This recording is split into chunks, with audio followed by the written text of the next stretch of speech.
كل مختال فخور واقصد في مشيك واغضض من صوتك إن أنكر الأصوات لصوت الحمير. اور اپنا چہرہ مت بگاڑ لوگوں کے سامنے، اور زمین پر اترا کر مت چل، تکبر کر کے مت چل. بے شک اللہ تعالی نہیں پسند کرتے ہیں تکبر کرنے والے اور فخر کرنے والے کو. وقصد فی مشیک، اور چلنے میں میانہ روی اختیار کر اور اپنے آواز کو پست کر. بلا شبہ آوازوں میں سب سے بری آواز گدھے کی آواز ہے. لقمان علیہ السلام نے اپنے بیٹے کو نصیحت فرمائی. اس سے پہلے حقوق اللہ کا ذکر تھا اور اب حقوق العباد کا ذکر کر رہے ہیں. چنانچہ حقوق اللہ میں ذکر کیا 4 باتوں کو: نماز پڑھو، امر بالمعروف کرو، نہی عن المنکر کرو، اور ایک کام کرنے میں صبر کرو. یعنی جمے رہو، 1 دن 2 دن کر کے چھوڑ دیا ایسا نہیں، بلکہ اس پر لگے رہو. یہ ہمت کے کاموں میں سے ہیں. یہ پہلے حقوق اللہ کا ذکر تھا، اب حقوق العباد کا ذکر کر رہے ہیں. بندوں کا کیا حق ہے اس کو ذکر کرتے ہیں. اس کو معاشرت کہتے ہیں. معاشرت کا معنی آپس میں رہن سہن کیسا ہونا چاہیے، یہ بھی شریعت نے بتایا ہے. تو حضرت لقمان علیہ السلام اپنے بیٹے کو معاشرت سکھا رہے ہیں کہ جب لوگوں سے ملو تو منہ چڑھا کر مت ملو، بلکہ ہنستے ہوئے چہرے سے ملو. یہ شریعت کی بھی تعلیم ہے. اس نصیحت کو اللہ تعالیٰ نے یہاں ذکر کیا، مطلب امت کے لیے بھی یہ حکم ہے. امت کو بھی یہی سکھایا جا رہا ہے کہ بھئی جب تم ایک دوسرے سے ملاقات کرو تو ہنستے ہوئے چہرے سے ملو، منہ بگاڑ کر نہ ملے. بعض لوگوں کی طبیعت میں ایسا ہوتا ہے کہ وہ کسی سے ملتے نہیں ہیں، جلتے نہیں ہیں، تنہائی پسند ہوتے ہیں اپنے گھر میں. وہ الگ بات ہے، وہ فطرت ہے ان کی. لیکن جب ملنے کا موقع آوے کسی سے اور آمنا سامنا ہو جاوے تو پھر اس صورت میں ہنستے ہوئے چہرے سے ملاقات کرے. نبی پاک صلی اللہ تعالی علیہ وسلم نے جو صدقات بتائے ہیں، چھوٹے چھوٹے صدقات کی جو تقسیم قسمیں بتلائی ہے، جیسے کہ یہ بتلایا گیا کہ تمہارے 360 جوڑ ہیں، ہر جوڑ کے بدلے میں صدقہ کرو. تو صحابہ نے کہا کہ ہر جوڑ کے بدلے میں صدقہ کیسے کریں گے؟ تو آپ نے فرمایا کہ اچھی بات کہنا صدقہ ہے، راستے سے تکلیف دینے والی چیزوں کو اٹھانا صدقہ ہے. تو اس میں یہ بھی ہے کہ ہنستے ہوئے چہرے سے ملنا یہ صدقہ ہے. تبسمک فی وجہ اخیک صدقۃ، تیرا ہنسنا بھائی کے سامنے یہ صدقہ ہے، اس کو صدقہ کہا گیا. اور پھر بھی 360 پورے نہ ہو تو کہا گیا اشراق کی 2 رکعت نماز پڑھ لے، 360 صدقہ کی قائم مقام ہے اشراق کی نماز. بہرحال یہ شریعت کی تعلیم ہے کہ آپس میں ایک دوسرے سے ملے تو ہنستے ہوئے تبسم کے ساتھ، ہنستے ہوئے چہرے، خوش مزاجی سے ملے، منہ چڑھا کر نہ ملے. پہلا کام. دوسرا کام یہ سکھایا حقوق العباد میں، معاشرت میں، وَلَا تَمْشِ فِي الْأَرْضِ مَرَحًا، زمین پر اکڑ کر تکبر کے ساتھ مت چل. زمین کا ذکر اس لیے کیا کہ انسان کو اپنی اصل یاد دلائے. تیری اصل کیا ہے؟ ہماری اصل کیا ہے؟ زمین ہے. کیسے؟ کہ ہم نطفے سے پیدا ہوئے ہیں. یخلقکم من ماء مہین، ہم نے تم کو ذلیل پانی سے پیدا کیا ہے، جو اگر کپڑے پر لگ جاوے تو کپڑا ناپاک ہو جاتا ہے، غسل واجب ہو جاتا ہے، کپڑا ناپاک ہوتا ہے، بدن ناپاک ہوتا ہے، ایسے پانی سے ہم نے تم کو پیدا کیا۔ اور پانی جو ہے نطفہ، اس کی اصل خون ہے، خون سے بنتا ہے، خون غذا سے بنتا ہے، اور غذا مٹی سے بنتی ہے، تو انسان کی اصل مٹی ہو گئی، زمین ہو گئی۔ اس لیے کسی جگہ کے اوپر کہا کہ ہم نے تم کو مٹی سے پیدا کیا، کسی جگہ پر کہا ہم نے تم کو نطفے سے پیدا کیا۔ حضرت آدم علیہ السلام تو پورے کے پورے مٹی سے بنائے گئے تھے، تو اپنی اصل یاد دلائے گی، تیری اصل یہ ہے، اب زمین پر تو اس طرح چلے گا اکڑ کر تکبر کے ساتھ تو زمین پھاڑ نہیں سکے گا۔ ایک جگہ کے اوپر قرآن میں کہا گیا لن تخرق الارض ولن والجبال طولا، کہ تو زمین کو توڑ نہیں سکتا، پھاڑ نہیں سکتا، اور پہاڑ کی بلندی کو چڑھ نہیں سکتا، پہنچ نہیں سکتا پہاڑ کی بلندی کو، سر اونچا کر کے چلے گا، ٹھوکرے کھائے گا اور گرے گا۔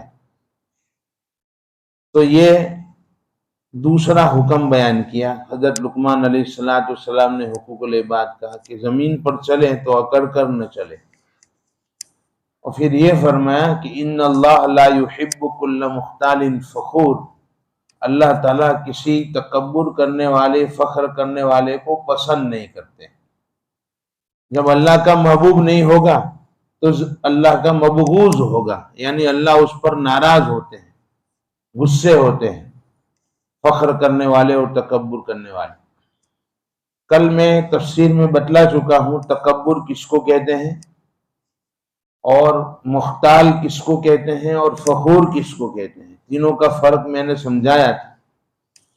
سب سے پہلے دنیا میں تکبر کیا کس نے؟ ابلیس نے۔ حضرت آدم علیہ السلام کو سجدہ کرنے کو کہا گیا تو فرشتوں نے سجدہ کر لیا، لیکن اس نے کہا انا خیر من، میں اس سے بہتر ہوں، خلقتنی من نار وخلقتہ من طین، مجھے تو آپ سے آگ سے پیدا کیا گیا ہے اور یہ مٹی سے پیدا کیا۔ اس نے پیدا کرنے والے کو نہیں دیکھا کہ اس کا حکم ہے پیدا کرنے والے کا، اس نے دیکھا کہ میں بڑا ہوں یہ چھوٹا ہے، میں اعلیٰ ہوں یہ ادنا ہے، تو اس نے تکبر کیا، اپنے آپ کو بڑا سمجھا، اللہ کے حکم کو چھوڑ دیا، تو اللہ تعالیٰ نے اس کو راندہ درگاہ کر دیا۔ تکبر عزازیل را خار کر، بزندان لعنت گرفتار کر، عزازیل اس کا نام تھا، اس کو ذلیل کر دیا، اللہ کی لعنت میں گرفتار کر دیا تکبر نے، ہمیشہ کے لیے۔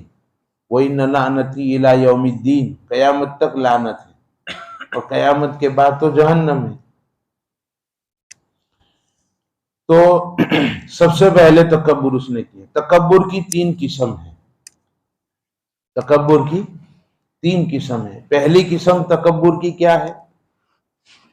پہلی قسم ہے تکبر کی تکبر مع اللہ، اللہ کے ساتھ تکبر کرنا۔ یہ بہت کم ہوا ہے لیکن ہوا ضرور ہے۔ جیسے کہ نمرود ہے، فرعون ہے، اس نے اپنے آپ کو اللہ کہا، نمرود نے کہا میں اللہ ہوں، فرعون نے کہا انا ربکم الاعلی، میں تمہارا بڑا ہوں، یعنی میں ہی اللہ ہوں۔ حضرت ابراہیم علیہ السلام کے ساتھ بحث کی نمرود نے، تو حضرت ابراہیم علیہ السلام نے کہا کہ میرا خدا تو یحیی و یمیت، موت بھی دیتا ہے اور زندہ بھی کرتا ہے، تو کر کے بتلا، موت دے، زندہ کر، اگر تو خدا ہے تو۔ اس نے دو قیدیوں کو بلایا جو پھانسی کی سزا کے مستحق تھے، ان میں سے کہا کہ ایک کو میں نے آزاد کر دیا، دیکھو یہ میں نے حیات دی جو موت کا مستحق تھا، اور دوسرے کو پھانسی دے دی، کہا دیکھو میں نے اس کو موت دے دی۔ اس کو ابراہیم علیہ السلام نے سمجھ لیا کہ موت اور حیات کا مطلب پتہ نہیں ہے، بے وقوف ہے یہ۔ موت تو حیات تو اس کو کہتے ہیں کہ جسم کے ساتھ روح کا تعلق قائم کرنا اور جسم سے روح کے تعلق کو ختم کرنا، اس کا نام ہے موت۔ پیٹ میں بچہ تھا، جب اس کا جسم بن گیا تو اللہ نے اس میں روح ڈال دی اور دونوں کے تعلق کو قائم کر دیا، وہ زندہ ہو گیا۔ اور جب موت کا وقت آتا ہے تو اللہ تعالیٰ دونوں کے تعلق کو ختم کر دیتے ہیں، تو آدمی مر جاتا ہے۔ یہ خالص فعل اللہ کا ہے، وہ سمجھ نہیں رہا تھا۔ کسی نے کہا، ایک مثال سے سمجھایا کہ 1000 کی نوٹ ہو اور وہ نوٹ جو ہیں ڈبیا میں ہو، اور ڈبیا کسی ڈیسک میں ہو یا لاکر میں ہو، اور یوں کہے کہ لاکر کھولے بغیر اس میں سے 1000 کی نوٹ کو ضائع کر دے، تو کون کر سکتا ہے؟ کھولنا نہیں ہے، ضائع کر دو، کون کر سکتا ہے؟ کوئی نہیں کر سکتا۔ لیکن ایک آدمی کر سکتا ہے، کون؟ پرائم منسٹر، کہ وہ یوں کہہ دے کہ آج سے 1000 کی نوٹ کینسل ہے، اعلان کر دے رات کو کہ 1000 کی نوٹ بند ہے آج سے، تو وہ نوٹ بند ہو جاتی ہے، ختم ہو جاتی ہے۔ ایسا ہی معاملہ اللہ کا ہے۔ اللہ جب کہہ دیتے ہیں کہ اس کا روح کینسل، تو وہ کینسل ہو جاتی ہے، بس آدمی مر جاتا ہے، اس میں پھر اس کے جسم کو کھولنے کی، دیکھنے کی ضرورت نہیں پڑتی۔ تو یہ ایک تکبر مع اللہ ہوا۔ حضرت ابراہیم علیہ السلام نے کہا یہ سمجھتا نہیں ہے، تو حضرت ابراہیم نے یہ فرمایا، ظاہری مثال دی کہ میرا خدا مشرق سے آفتاب کو نکالتا ہے اور مغرب میں غروب کرتا ہے، اب تو اگر خدا ہے تو مغرب سے نکال کر بتلا، مغرب سے نکال اور مشرق میں غروب کر۔ فَبُهِتَ الَّذِي كَفَرَ، اب یہ ہکا پکا رہ گیا، اس کا جواب نہیں۔ تو کیا کہا؟ آگ جلاؤ اور اس میں ابراہیم کو ڈالو، کیونکہ ہار گیا۔ اور جب آدمی ہارتا ہے تو یہی کرتا ہے کہ اس کو مارو۔ اسی حضرت موسیٰ علیہ السلام کے زمانے میں فرعون نے کہا، انا ربکم الاعلی، میں تمہارا بڑا ہوں۔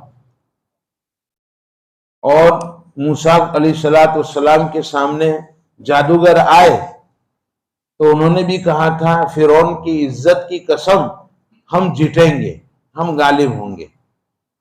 فرعون کو خدا مان رہے تھے، لیکن جب ہار گئے اور دیکھا کہ یہ جادو نہیں ہے، موسیٰ کا معجزہ ہے، تو ایمان لے آئے حضرت موسیٰ علیہ السلام پر۔ تو رب موسیٰ و ہارون، آمنا رب موسیٰ و ہارون، انہوں نے کہا ہم موسیٰ علیہ السلام اور ہارون علیہ السلام کے رب پر ایمان لائے۔ تو فرعون نے کہا میری اجازت کے بغیر ایمان لے آئے، میں تم کو سولی چڑھا دوں گا۔ تو یہ اللہ کے مقابلے میں تکبر ہوا۔ اور ایک تکبر رسول کے مقابلے میں، تکبر مار رسول، آپ صلی اللہ تعالی علیہ وسلم اور انبیاء کے ساتھ تکبر کرنا۔ چنانچہ حضرت نوح علیہ السلام نے جب دعوت دی تو لوگوں نے یہی کہا کہ یہ تو ہمارے جیسا انسان ہے، پھر تجھ پر ایمان کیوں لیا ہے؟ تمہارے اور ہمارے میں کیا فرق ہے؟ تم پر ایمان کیوں لائے؟ اور تم پر ایمان لانے والے تو ذلیل لوگ ہیں، یعنی کمزور لوگ ہیں۔ جو کمزور تھے، غریب تھے، وہ ایمان لے آئے۔ کوئی مالدار اور کوئی طاقتور تو ایمان لایا نہیں۔ تو انہوں نے تکبر مار رسول کیا۔ حضرت نبی کریم صلی اللہ تعالی علیہ وسلم کے ساتھ بھی تکبر ہوا۔ مکہ کے کافر جو ایمان نہیں لائے، اس کی وجہ یہی تھی کہ وہ یہ کہتے تھے کہ طائف یا مکہ کی کسی عظیم شخصیت پر قرآن اتارا جاتا ہے، ان پر کیوں اتارا گیا؟ یہ تو یتیم ہے، ان کا تو کوئی تھا نہیں، ان پر کیوں انعام کیا گیا؟ یہ اتارا کیوں گیا؟ کوئی عظیم شخصیت ہوتی۔ آپ کو کم سمجھا، اپنے آپ کو بڑا سمجھ رہے تھے۔ ابو جہل نے اپنے کو بڑا سمجھا رسول صلی اللہ علیہ وسلم کے مقابلے میں، اور ایمان نہیں لائے. تو ایسے بہت سے لوگ ہوئے جو نبی پاک صلی اللہ تعالی علیہ وسلم پر ایمان نہیں لائے، محض اس وجہ سے کہ مال حاضر رسول، اس رسول کو کیا ہو گیا، یمشی فی الاسواق یاکل الطعام ویمشی فی الاسواق، کھانا بھی کھاتے ہیں اور ہمارے ساتھ بازار میں چلتے بھی ہیں، یہ کوئی رسول ہوگا؟ تو یہ تکبر کیا انہوں نے. تیسرا تکبر مان ناس، تیسری قسم لوگوں کے ساتھ تکبر، یعنی لوگ کو حقیر سمجھنا، کسی کو حقیر سمجھنا، اپنے کو بڑا سمجھنا. یہ دل کی بیماری ہے جو میں کل بتلا چکا ہوں، اس کی تفصیل کل میں نے جو ذکر کیا تھا وہ تکبر مان ناس کو ذکر کیا تھا، اس کی تفصیل ہو گئی ہے. اپنے آپ کو بڑا سمجھنا، اس کی دو علتیں، دو وجہ بیان فرمائی کہ میرے میں تکبر ہے یا نہیں.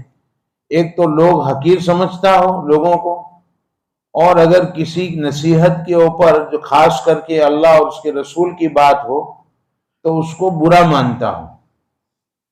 کسی کو اللہ اس کے رسول کی بات بتلائی جاوے اور یہ کہا جاوے کہ تمہاری غلطی ہے تو اس کو برا مان جاوے کہ مجھے نصیحت کر رہا ہے، اس کو غصہ آوے، تو سمجھو کہ یہ تکبر کا مریض ہے.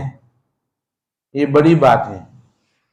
قرآن میں بھی کہا گیا ہے کہ جب ان کے سامنے اللہ اس کے رسول کی بات ہوتی ہے، اخذتہ العزت، غصے ہو جاتا ہے کہ میرے سامنے بات کی، کس کے سامنے بات کی؟ تو اللہ اس کے رسول کی بات ہے، اس سے بڑھ کر تو نہیں ہے، لیکن اس کو غصہ آ گیا تو یہ تکبر مان ناس ہے.